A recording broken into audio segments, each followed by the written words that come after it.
The emergency transmission burst through the Galactic Council chambers like a scream in the darkness.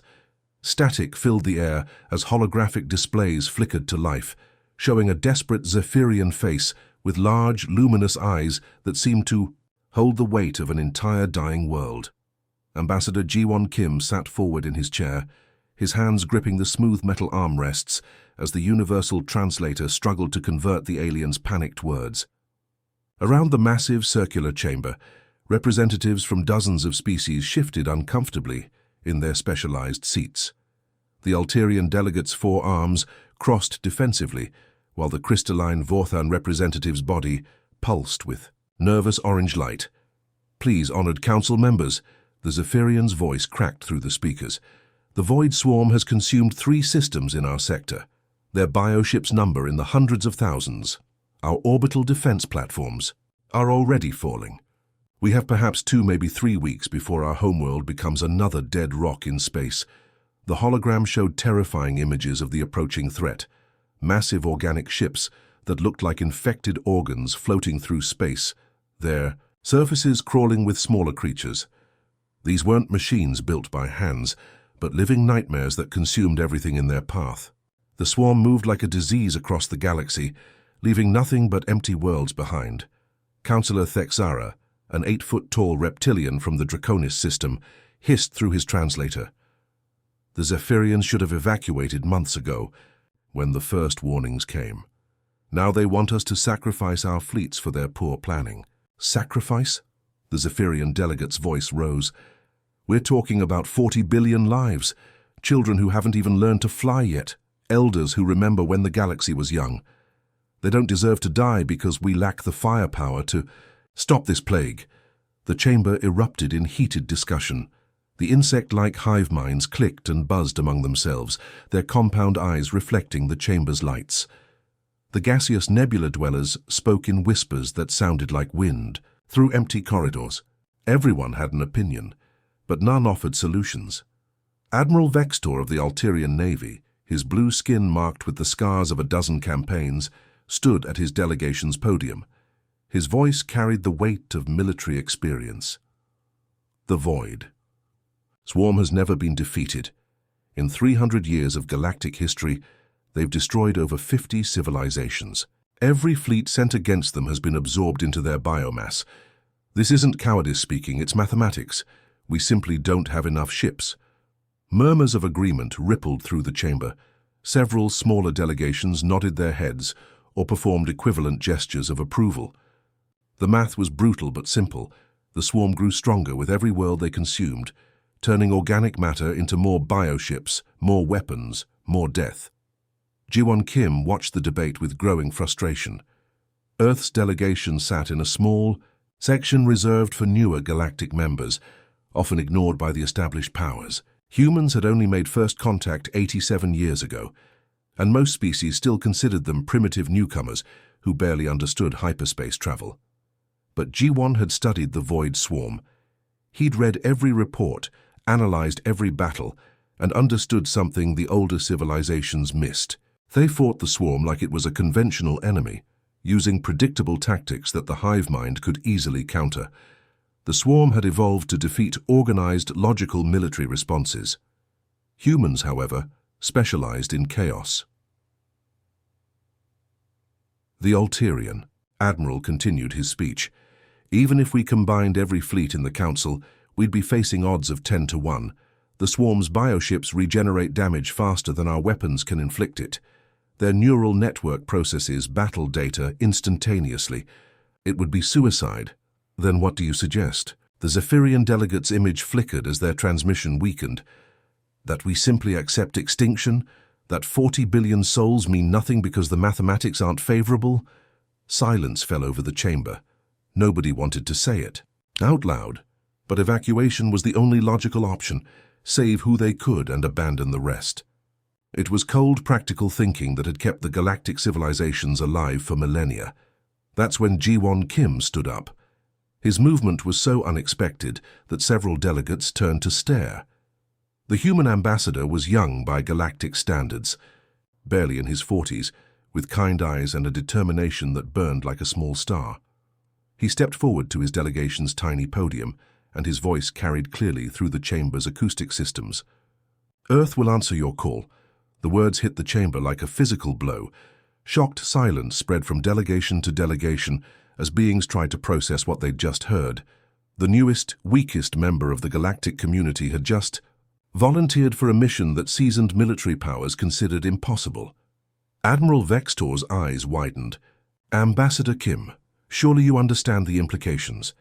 This isn't a diplomatic negotiation or a trade dispute. The Void Swarm will destroy every ship you send." Jiwon's hand moved to the communicator on his wrist, but his eyes never left the Zephyrian delegate's desperate face on the hologram. "Maybe they will, but we won't know until we try." He pressed the communicator's emergency channel, connecting directly to Earth's Supreme Naval Command. His voice was steady as steel. "Mobilize the fleet. All of it." Admiral Somin Park stood on the bridge of the EFS Indomitable, her hands pressed against the reinforced viewing port as she watched the most incredible sight in human history unfold before her eyes.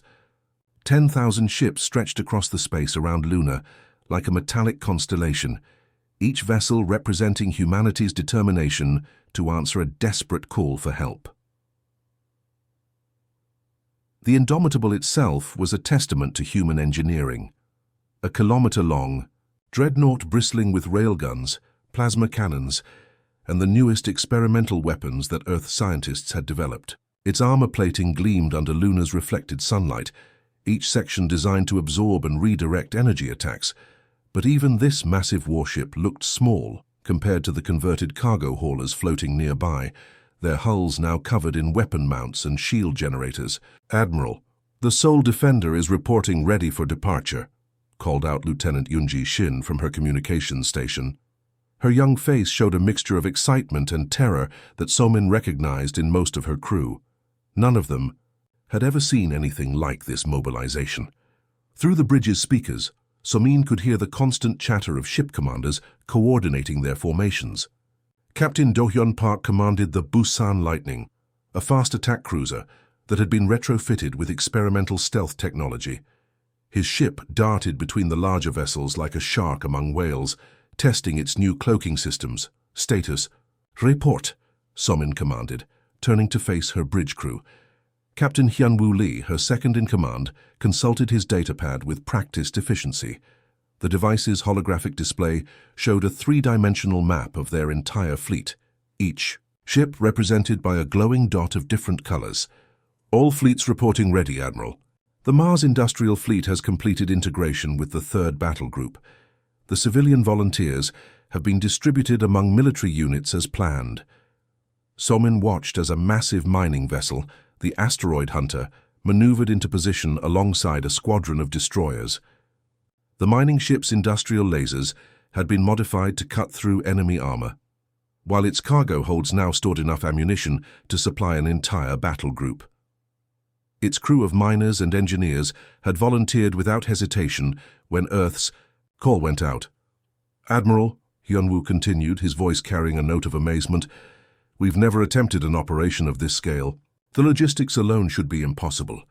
We're talking about coordinating 10,000 vessels across multiple star systems." The numbers were staggering. Earth's entire space navy numbered only 3,000 ships before this mobilization. The remaining 7,000 were civilian vessels that had been converted for war in record time. Cargo ships became troop transports, passenger liners turned into medical frigates, and even luxury yachts were fitted with communication arrays to serve as command centers. Engineer Min Jae Kim approached from the weapon control station, his uniform still showing grease stains from the last-minute modifications to their main batteries. "Admiral, we've finished installing the Zephyrian shield harmonics on 60% of the fleet. Their energy signatures should help our defensive systems adapt to the swarm's bioweapons." Somin nodded approvingly. The Zephyrians had shared everything with humanity, their defensive technologies, detailed scans of swarm bioships, and most importantly, tactical data from every engagement they'd fought. It was information that other galactic powers had refused to share, considering it too valuable to waste on a hopeless mission. "What about the experimental weapons?" she asked. The kinetic bombardment satellites are loaded and ready. Project Thunderstrike is operational on 50 ships. The new plasma torpedoes are showing promising test results. Minje's eyes lit up with the enthusiasm of an engineer discussing his favorite toys. The swarm has never faced weapons like these before. Through the bridge's observation deck, Samin could see the Incheon Pride, a converted space liner that now served as a mobile hospital ship. Its former passenger decks had been transformed into medical bays, capable of treating both human and alien wounded. Dr. Heejin Ko and her team of volunteer medics had worked around the clock to prepare for the casualties they knew were coming. "Admiral," called out Navigator Sun Woo Jang, "the outer perimeter scouts are reporting all clear. No sign of enemy activity in our local systems." Somin walked to the center of the bridge, where a holographic display showed their destination, the Kepler 442 system, 37 light-years away. The journey would take weeks, even at maximum hyperspace velocity, and they would arrive to face an enemy that had never been defeated. "The Zephyrians gave us everything," she said to her assembled officers. "Their location, their enemy's tactics, complete technical specifications of swarm bioships. We know exactly what we're facing." Captain Hyunwoo stepped closer, lowering his voice. "Admiral, the Galactic Council called this mission suicide. Even our own analysts give us less than a 20% chance of success. What advantage could we possibly have that they don't?" Somin smiled, and for a moment her expression showed not the weight of command, but the fierce determination that had carried humanity to the stars. Around the bridge, her crew leaned in to hear her answer. "Humans don't know when to quit." The words seemed to energize everyone present. Communications Officer Yoonji began the departure sequence, her fingers dancing across control panels as she coordinated with 10,000 ship commanders. The massive engines of the Indomitable hummed to life, creating vibrations that could be felt throughout the ship's hull. One by one, the ships of Earth's greatest armada began their jump to hyperspace, leaving Sol's familiar light behind as they raced toward a battle that would determine the fate of an entire civilization. 3 weeks into their journey through the cold darkness of space, Commander Taehyun Choi stood in the cramped bridge of the Soul's Pride, watching his sensor. Screens light up with hundreds of small blips. The converted cargo hauler had been his home for the past month, its industrial corridors now filled with makeshift weapons systems and additional crew quarters. But nothing had prepared him for what appeared on his displays. "Commander, we're detecting massive energy signatures ahead," reported sensor operator Ji-hoon Nam, his voice tight with concern. "Multiple ships, sir, hundreds of them." Taehyun leaned over the sensor console, studying the readings. The ships were small, fragile-looking vessels that seemed to be barely holding together. Their energy signatures were weak, and many showed signs of hull damage. These weren't military vessels or merchant ships. They were refugees. "Open a channel to Admiral Park," he ordered. Within seconds, Somin's face appeared on his communication screen, her expression grim as she received similar reports from across the fleet. "Admiral, we're looking at what appears to be a refugee convoy," Taehyun reported. "Preliminary scans show Zephyrian design, but there are other species present as well. They're moving away from the Kepler system at maximum speed." Through the main view screen, Taehyun could see the refugee ships more clearly now. They were a heartbreaking sight.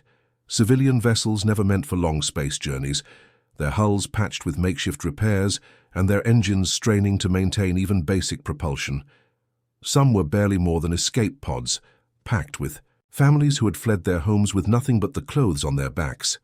"Commander Choi, coordinate rescue operations," Admiral Park's voice came through clearly. "We need to know what we're facing up ahead." The Soul's Pride moved closer to the refugee convoy, its communication arrays working overtime to establish contact. The first response came from a Zephyrian transport ship, its captain speaking in rapid, panicked tones that the universal translator struggled to keep up with. "Human vessels, you must turn back," the Zephyrian captain pleaded. "The swarm has already consumed the outer colonies. Their bioships are unlike anything we've ever seen. They don't just destroy, they consume everything, turning organic matter into more of themselves." Taehyun felt a chill run down his spine, but he kept his voice steady. "Captain, we're here to help. We need you to slow down so we can take on You're wounded, and integrate your ships into our defensive formations. You don't understand, the alien captain responded, his large eyes wide with terror. The swarm adapts to every weapon we use against them. They learn from each battle, becoming stronger. Your fleet, no matter how large, will only feed them more biomass. But Taihyun had his orders. Admiral, we're slowing our advance to accommodate the refugees, he reported to Somin. The human fleet was already beginning to adjust its formation, with medical ships moving forward to assist the wounded. Negative, Commander, came Admiral Park's immediate response. Bring them with us, integrate their ships into our formations. We're not leaving anyone behind. That decision changed everything. Over the next several hours, the human fleet transformed from a purely military force into something unprecedented in galactic history, a multi-species armada united by a common purpose. Engineer Yuna Han found herself working alongside Zephyrian, technicians in the Soul's Pride's engineering bay. The aliens were tall, graceful beings with gossamer wings that shimmered in the ship's artificial light. Their technology was elegant and efficient, based on energy manipulation rather than brute force. Your shield generators are fascinating, Yuna told her new Zephyrian colleague, a scientist named Veltar, whose wings flickered with nervous energy. They use harmonic resonance to deflect energy attacks. Our shields just absorb the impact.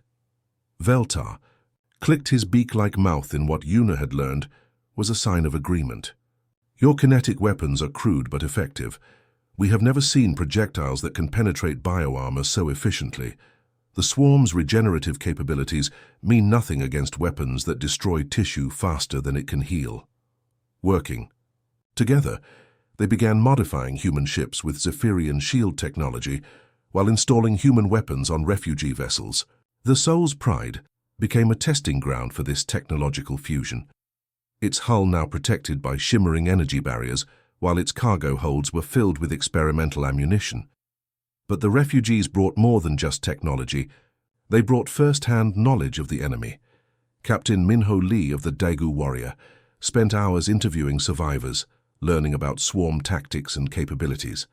A group of insectoid refugees from the hive worlds shared their experiences of watching their planets consumed, their hive minds partially absorbed by the swarm before they managed to escape. The bioships are not just vessels, explained one of the insectoid survivors, its compound eyes reflecting the bridge lights. They are living creatures bred for war. They can heal damage, adapt to new threats, and even reproduce during battle. Each ship is connected to the swarm's collective consciousness.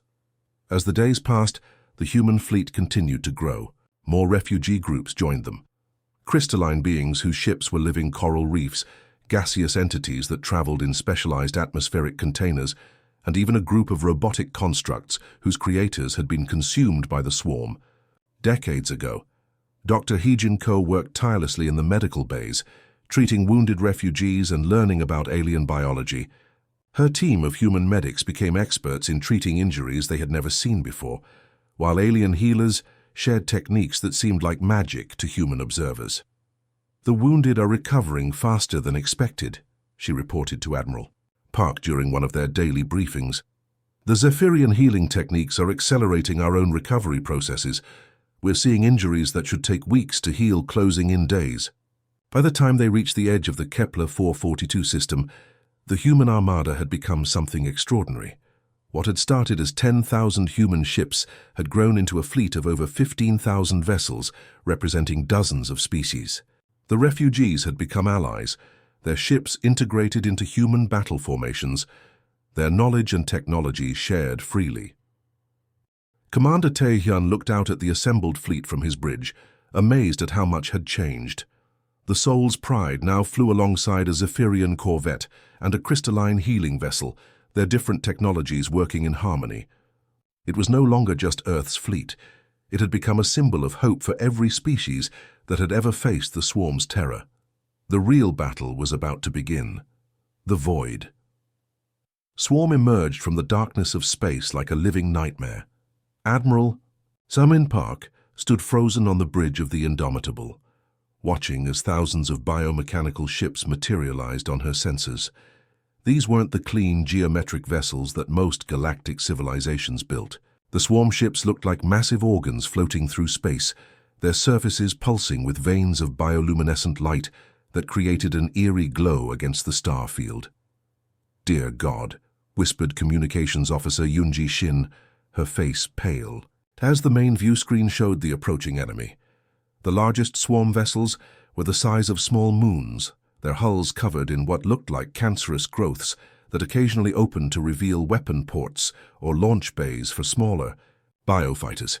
The swarm moved with terrifying precision. Every ship maintained perfect formation, turning and accelerating as if controlled by a single mind. There were no communication delays, no hesitation, no individual decision-making. The hive mind that controlled them processed information faster than any computer, coordinating thousands of vessels with inhuman efficiency. "Enemy fleet composition analysis complete," reported Tactical Officer Jin-Woo Park. "We're looking at approximately 8,000 bioships of various classes. Their formation suggests they're treating us like every other conventional fleet they've encountered." Admiral Somin felt her heart pounding, but her voice remained steady. "That's their first mistake. All units, implement protocol chaos. Randomize attack patterns. Forget everything you learned in the academy. Keep them guessing." The order rippled through the human fleet with electric excitement. For decades, Earth's military had trained pilots and commanders to follow precise formations and coordinated strategies. But protocol chaos was different. It asked them to embrace the very human trait that most military organizations tried to suppress: unpredictability. Captain Minho Seo was the first to break formation. His fighter squadron, the Daegu Devils, had been flying in a standard attack wedge when the order came through. Instead of maintaining their careful spacing, Minho rolled his fighter into a wild corkscrew pattern that would have gotten him court-martialed during peacetime. "Devil Squadron, follow my lead but don't copy my moves," he called out over the squadron frequency. "Trust your instincts, make it up as you go." His wingman, Lieutenant Seong-ho Kim, pulled into a completely different attack pattern, diving below the main battle line before spiraling upward in an unpredictable ascent. Behind them, the rest of the squadron scattered like startled birds, each pilot choosing their own chaotic approach to the enemy. The swarm's response was immediate and telling.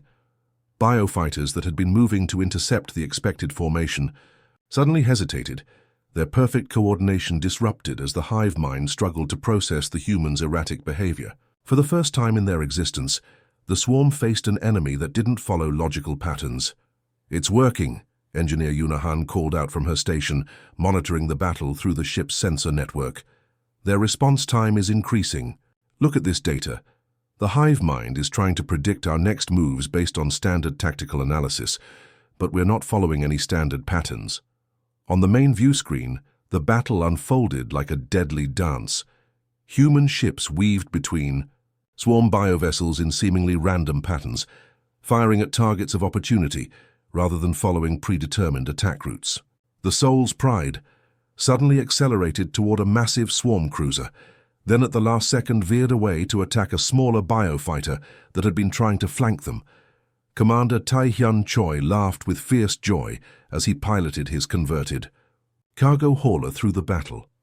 "This is insane, we're fighting like pirates instead of a proper navy," but the insanity was working. The first swarm ship to fall was a medium-sized biocruiser that had been caught completely off guard by a surprise. Attack from 3 different directions. Human kinetic weapons, guided by Zephyrian targeting systems, punched through its organic armor faster than it could regenerate. The creature ship writhed in space as it died, its bioluminescent veins flickering out like dying stars. Direct hit. "On swarm vessel designation Alpha 7, reported Weapons Officer Dong-Yun Lee.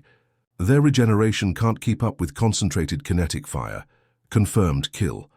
The hive mind's confusion became more apparent as the battle continued. Swarm ships that should have been covering each other's flanks were caught out of position by human fighters that appeared from unexpected angles. Biofighters that had been programmed to intercept coordinated bombing runs found themselves chasing individual human pilots who seemed to be making up their flight paths on the spot. Fighter pilot Ji-yeon Nam rolled her craft through a cluster of biofighters, her weapons blazing as she followed no tactical manual ever written. "These things keep trying to guess where I'm going next," she reported over the comm. "But I don't even know where I'm going next." The Zephyrian ships, integrated into the human formations, began adopting the same chaotic tactics. Their elegant vessels, designed for precision and grace, started flying in wild, unpredictable patterns that their own designers would have considered impossible. Captain Veltar, the Zephyrian engineer who had worked with Yuna, found himself commanding a corvette that danced through space like a butterfly in a hurricane. "This is madness," he transmitted to Admiral Park, "but it is beautiful madness. For the first time since the swarm appeared, they are the ones who are confused." More swarm ships began to fall as the human fleet pressed their advantage. The bio-vessels' perfect coordination, their greatest strength, had become a weakness when faced with an enemy that refused to be predictable. The hive mind kept trying to analyze human tactics, but there were no tactics to analyze, just pure, chaotic human instinct. "Enemy formation breaking apart," Tactical Officer Jinwoo reported with growing excitement. "They're pulling back to regroup. Admiral, I think we actually surprised them." Admiral Somin allowed herself a small smile as she watched swarm ships retreat for the first time in galactic history. "Signal all ships, maintain the chaos, don't let them adapt to our patterns." The first blood had been drawn, and for once it wasn't human blood painting the darkness of space. Above Zephyria's burning atmosphere, Admiral Somin Park stood on the bridge of the Indomitable and watched the most terrifying sight in galactic history.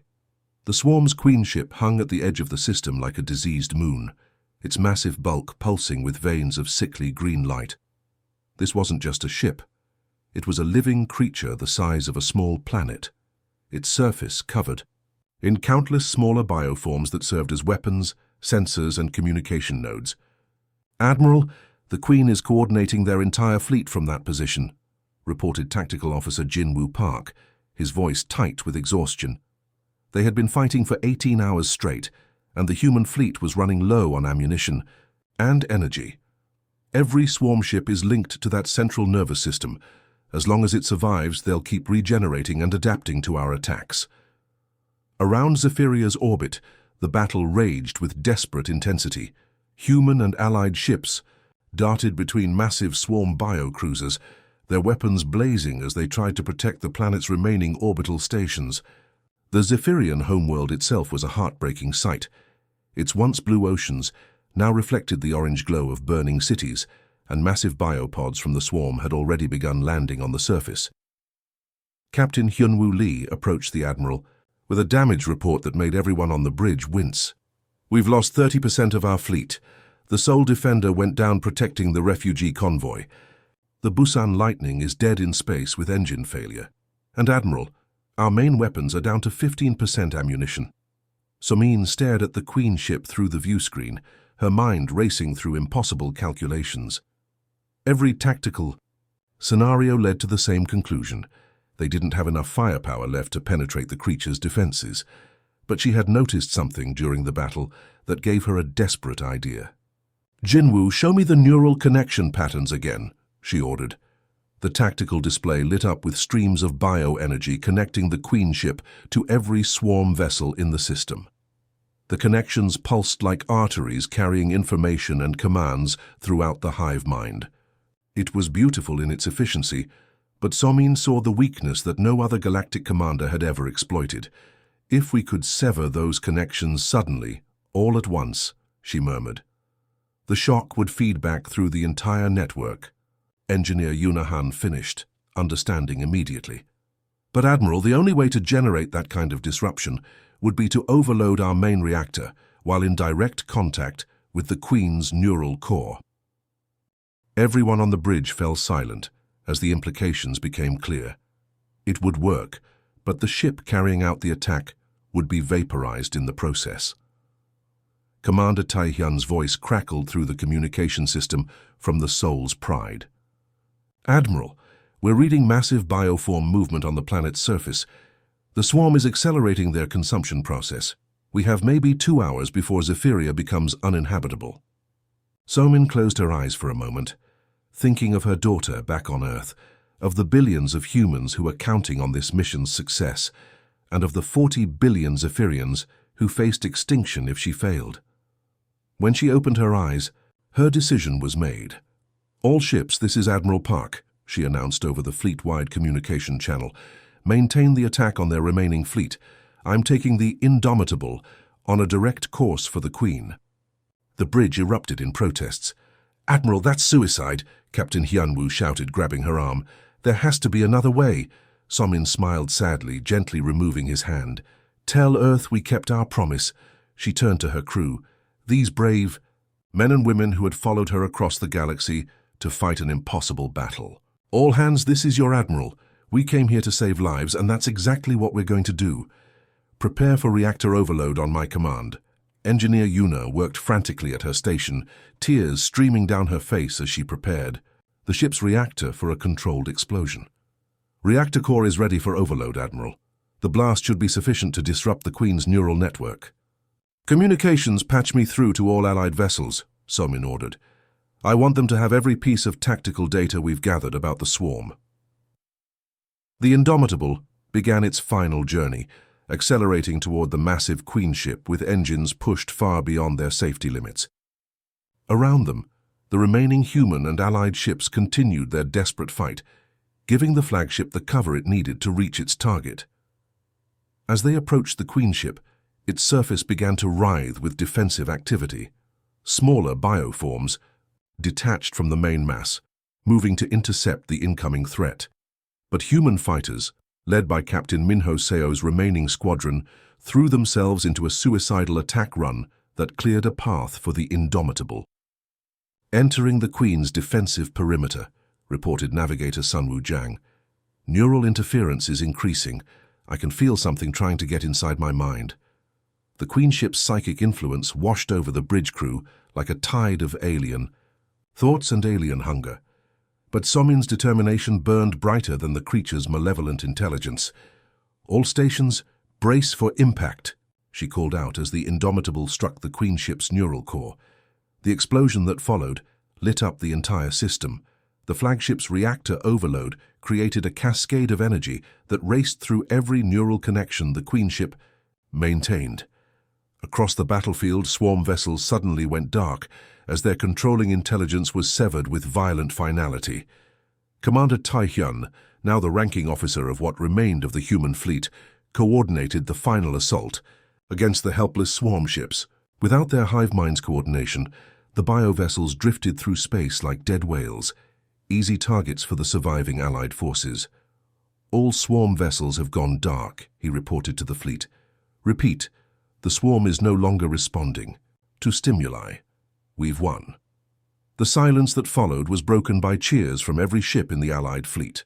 Humans, Zephyrians, and dozens of other species celebrated together as the greatest threat in galactic history finally ended. Months later, Ambassador Ji-won Kim stood in the rebuilt Galactic Council chambers as the unanimous vote was announced. Humanity would serve as the official protectors of civilized space, their courage and sacrifice earning them a respect that had taken other species millennia to achieve. On Zephyrria's surface, where cities were slowly being rebuilt, a monument rose in the capital center. Its inscription, written in dozens of languages, read simply, "To Admiral Somin Park and the brave humans who answered our call." The end.